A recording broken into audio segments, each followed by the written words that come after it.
राम राम। आप सभी के अंदर विराजमान मेरे परम पिता परमात्मा को मेरा कोटि कोटि नमन। हमारा सतगुरु सुखराम जी महाराज के ग्रंथ में सतगुरु मेहर का अंग चल रहा है। सबसे पहले तो ये समझिए कि सतगुरु किसे कहते हैं। सतगुरु वो जिसे परमात्मा ने ओहदा दिया है, और ओहदा भी क्यों दिया है, क्योंकि वो खुद भक्ति ध्यान सिमरन करके उस परमात्मा के देश में पहुंचा है और फिर परमात्मा ने उसे चुना है। जैसे क्लास में सबसे होशियार बच्चा होता है उसे मॉनिटर बनाया जाता है, इसी तरह परमात्मा ने भी अपने देश में जो सच में सतगुरु के लायक है, जो संसार में अनुभव का ज्ञान देकर अनंत जीवों का उद्धार कर सकता है, उसे परमात्मा ज्ञान कल और बल देकर इस संसार में भेजते हैं।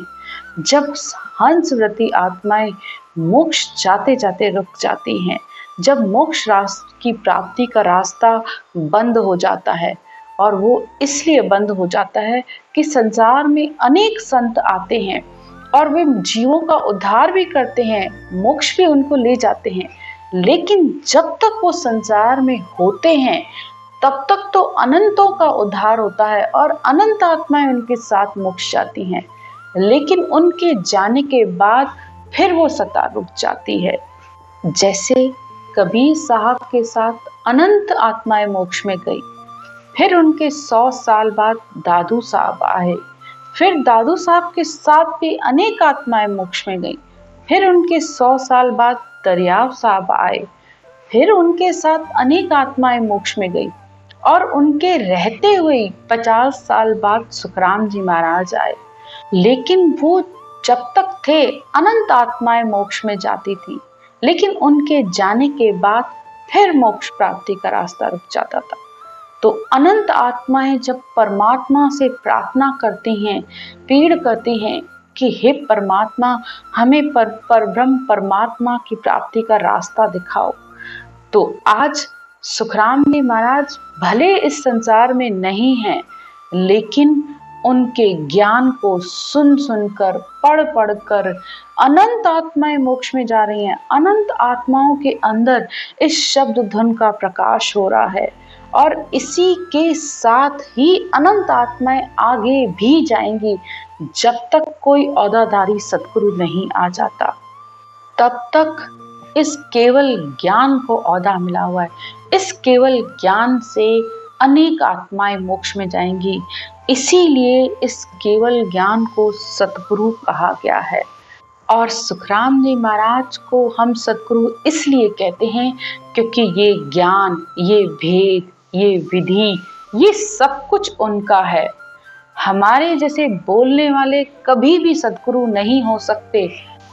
तो सतगुरु उसे कहते हैं जो साचा सतगुरु संत वे उलट चढ़े आकाश, अणबे कागज लाविया ब्रह्म देश सो जाए, सो तारे सुखराम कहे जग में जीव अनंत।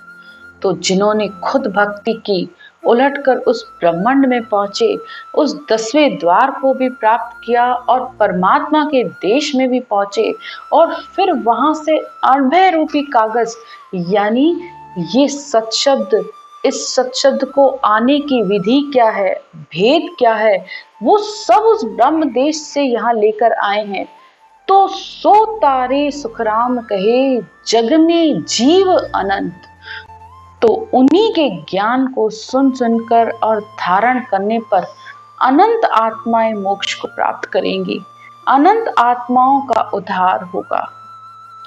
फिर कहते हैं या सतगुरु की पार खा, सुन जो चित दे कान, केवल बिन सुखराम कहे भजे न दूजो आन। तो ये सतगुरु की पारख है। वो कह रहे हैं कान देकर, चित्त देकर ध्यान से सुनो कि बिना केवल ज्ञान के धारण किए केवल का बीज नहीं आ सकता। अगर उसको छोड़कर आप आन की पूजा कर रहे हो, आन यानी अपने मन, इंद्रियों, विचारों से किसी शरीरधारी गुरु का अगर आप ध्यान कर रहे हो तो आपके अंदर वो केवल का बीज नहीं आएगा। केवल का बीज यानी ये सत्शब्द, ये शब्द धुन।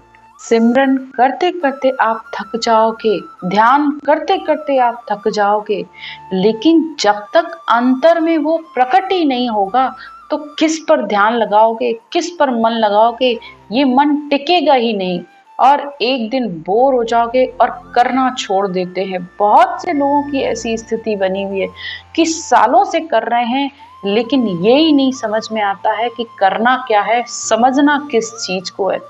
क्योंकि वो सुमरन भी कर रहे हैं, परमात्मा से प्रेम भी है, भाव भी है, कर भी रहे हैं, लेकिन फिर भी नहीं पूछते हैं सामने अपने गुरु से कि मैं इतने सालों से चल रहा हूं तो मेरे अंदर मुझे वो आनंद क्यों नहीं मिल रहा है।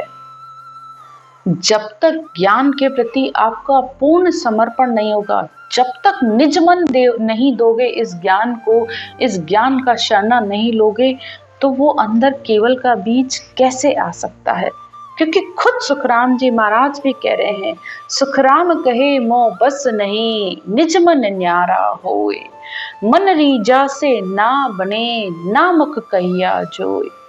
कि भाई संसार में, तीन लोक में जो गुरु हैं तो उनकी तो आप कुछ भी उनके लिए करोगे, जैसे उनको कोई दान दे दिया, धन दे दिया या कुछ आपने उसके लिए कर दिया तो उनका मन राजी होगा और वो आपके सिर पे आशीर्वाद देंगे या आपको हाथ रख दे रहे हैं और आपको लग रहा है कि अब ये मेरे ऊपर गुरु की मेहर हो गई तो मेरा बेड़ा पार हो जाएगा।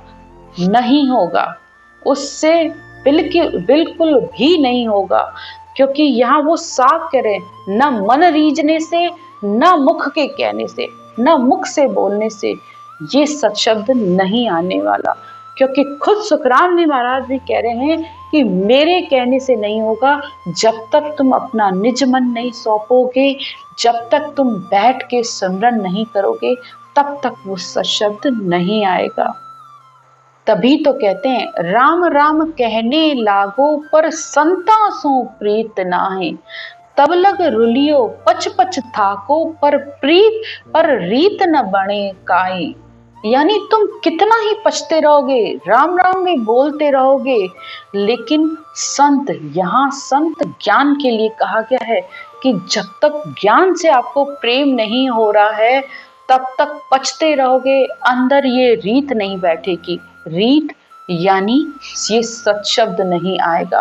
तो यहाँ संत ज्ञान को भी कहा गया है और विधि को भी कहा गया है। तो हर जगह शब्द भले एक हो लेकिन शब्द का अर्थ अलग अलग हो जाता है कि यहाँ कौन सी बात किसके लिए कही जा रही है। तो यहाँ बहुत से लोग संत का मतलब यही समझते हैं कि हमें गुरु से प्रेम करना है। नहीं, उनके ज्ञान से प्रेम करो, उनके कहे अनुसार जो विधि बताई जा रही है उससे प्रेम करो, तो वो पल में आकर तुम्हारे लिए प्रकट हो जाएगा।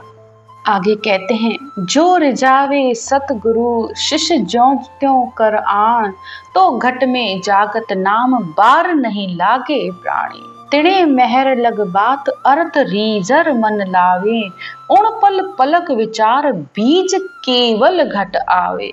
तो कैसे आएगा केवल का बीज?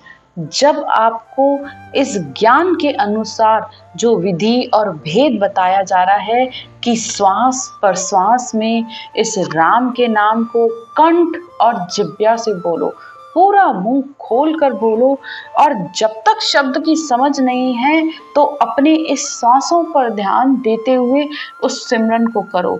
और जिस दिन शब्द आ जाता है तो सब कुछ छोड़कर पूरा ध्यान उस शब्द पर लगाओ। फिर सतगुरुदेव कहते हैं, सुखराम कहे कारण नहीं, मुख कहणों को होए, निज मन रीजा मेहर रे, तुरंत शिष्य पर होए। तो इस शिष्य पर मेहर यानी सतगुरु की मेहर। मेहर का मतलब होता है ये सत्शब्द। ये शब्द धुन कब आती है? न किसी के कहने से, न कोई मुख से आशीर्वाद देने से, बस जैसे ही तुम अपना निज मन यानी ये आत्मा जैसे ही अपना पूर्ण समर्पण इस ज्ञान और विधि को करती है तो वो रीत उसकी बन जाती है, यानी ये सच्शब्द आ जाता है। लेकिन आप सालों से सुमरन कर रहे हैं, लेकिन अभी तक आपके अंदर इस शब्द धुन का ज्ञान नहीं आया है, भक्ति करते हुए भी, तो उसकी क्या वजह है वो सद्गुरुदेव बता रहे हैं। निज मन तो रीजा नहीं, रीत सो तुम्हें बताऊं, सुन जो सब नर नार हाक चौड़े दे जाऊं। कि ये निज मन नहीं रीजा यानी ये सशब्द नहीं आया, उसकी क्या वजह है। धन दे लाख करोड़ मुल्क कोई मोए चढ़ावे, कि कोई कितना भी अपने गुरु को लाखों करोड़ों का धन दे देवे, यहाँ तक कि मुल्क यानी पूरा देश भी उसको भेंट में दे दे। करे टेल बह बात मन मांगे सो लावे, हर तरीके से अपने गुरु की सेवा करे, वो जो मांगे उन्हें लाकर दे दे, फिर भी नागो होए नाचे सदा, जुग की लजा है खोए। यानी अपने कप शरीर के सब वस्त्र भी हटा दे, सब कुछ कर ले, वो जो कहे वो कहे, संसार की भी वो मर्यादा ना रखे, तब भी या लग तो सुखराम कहे, नहीं रीजे मन जोए। लेकिन इस पर भी परमात्मा की कृपा नहीं होने वाली, वो दया और मेहर नहीं होने वाली, यानी ये सशब्द नहीं आने वाला। फिर आगे कहते हैं, तन मन धन अर्पण करे कुल छाड़ संग होए, बहु लगताई बेनती केही बतावे मोए। यानी वो इतना गुरु के लिए कर रहा है, उसके लिए अपना तन मन धन सब अर्पण कर रहा है, अपने कुटुंब परिवार को भी छोड़ देता है, बहुत तरीके से नम्रता भी रखता है, प्रार्थना भी करता है, तो भी ये सशब्द नहीं आने वाला कि मैं गुरु की इतनी सेवा करूंगा, गुरु मुझे आशीर्वाद दे देगा, तो ये चीज मेरे अंदर आ जाएगी, नहीं आने वाली। फिर सद्गुरुदेव कहते हैं, के ही बतावे मोए तहाँ लग रीजो नाही, ए मेरे बेकाम कौन विद रीजो माही। कि ये सब चीजें जो तुम देने के लिए मुझे राजी हो, तो ये सब मेरे बेकाम है, यानी ये मेरे किसी काम की नहीं है, मैं रीजू इन बात सो। फिर सद्गुरुदेव कहते हैं, सुखराम दास नहीं रीज सी, जा लग निज मन जोए, तन मन धन अर्पण करे कुल छाड़ संग होए। सद्गुरुदेव कहते हैं, मैं इन सब संसारी चीजों से कैसे खुश हो सकता हूँ, जब तक तुम ज्ञान को पूर्ण समर्पण नहीं करोगे, अपना निज मन, इस आत्मा को अंतर में इतनी पीड़ होनी चाहिए कि मैं इसी जन्म में, ये अनमोल मनुष्य जन्म मुझे मिला है, इसी जन्म में मैं परमात्मा की प्राप्ति कर लूं। जब तक आत्मा के अंदर इतनी तड़प नहीं होगी, तब तक वो नहीं आने वाला, क्योंकि ये संसार की चीजें तो संसार के लिए हैं, ये भक्ति और ज्ञान में किसी काम नहीं आती हैं। चाहे आप अपने शरीर के 100 टुकड़े करके भी गुरु को चढ़ा दो, तब भी ये कृपा नहीं बनने वाली, क्योंकि बाता से मन रीज सी, धन दिया तन जोए। तो जब आप मीठी मीठी बातें करते हो गुरु से, तो उससे तो मन राजी होता है आपका, वो आपको आशीर्वाद देते हैं, आप खुश होके घर आ जाते हो कि मेरा तो कल्याण हो गया। और धन देने से शरीर राजी होता है, आपने धन चढ़ाया आश्रम बन गए, आपने धन चढ़ाया उनके 10 कार्य हो गए, तो उससे तो शरीर राजी हुआ।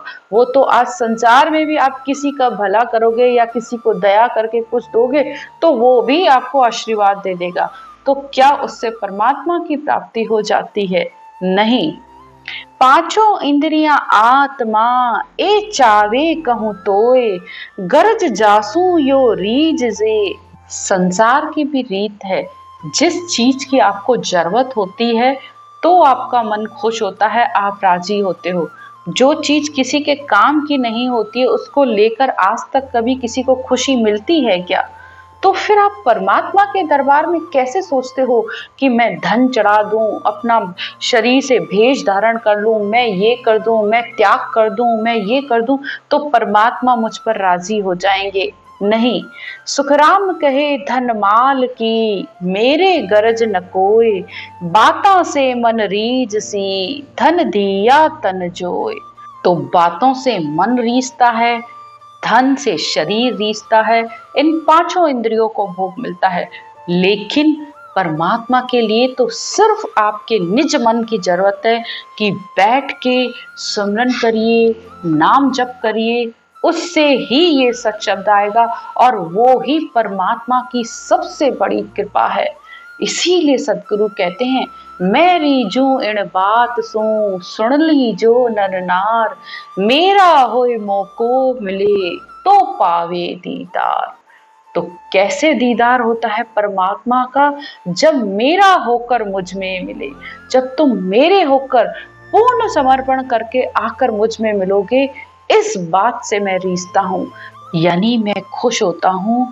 तुम बस अपना पूर्ण समर्पण प्रेम और भाव से बैठकर विधि से सुमरन करोगे तो बस वो सच शब्द आकर प्रकट हो जाता है। बस इतनी सी ही बात से मैं खुश हो जाता हूँ। आज की चर्चा यहीं तक। राम राम।